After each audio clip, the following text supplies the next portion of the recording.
Mes chers collègues, bonjour, avec le plaisir de se retrouver ce matin, après avoir passé une bonne partie de la semaine dernière ensemble, puisque vous étiez nombreux sur tous les bancs et de tous les groupes à participer activement à la discussion du projet de loi relatif à la liberté de création, à l'architecture et au patrimoine, qui a donc été adopté en première lecture hier après-midi.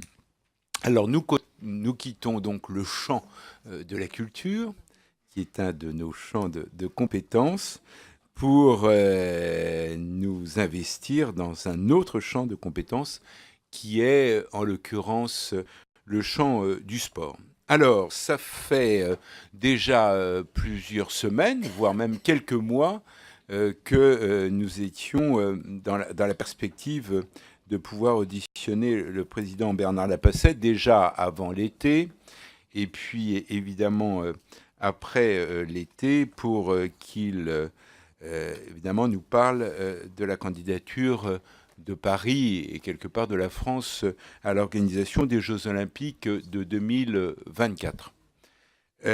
Alors, jusqu'à lundi, nous espérions Monsieur Bernard Lapasset, mais j'ai appris indirectement lundi que Monsieur Lapasset ne pourrait venir.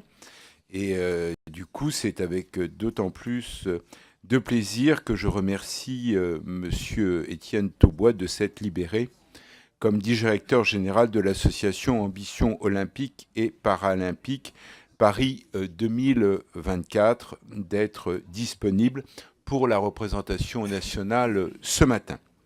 Je souhaite également la bienvenue à Thierry Ray, qu'on ne présente pas, et qui est conseiller spécial du président Lapasset, et ainsi que M.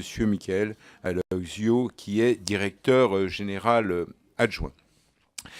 Donc, je ne vais pas être plus long. Je pense que, comme il est déjà 9h45, et si les problèmes techniques ont été résolus, je vais tout de suite vous laisser la parole pour un propos introductif, avant qu'évidemment toutes celles et tous ceux qui souhaitent vous interroger puissent le faire.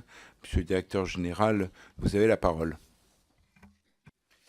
Merci beaucoup.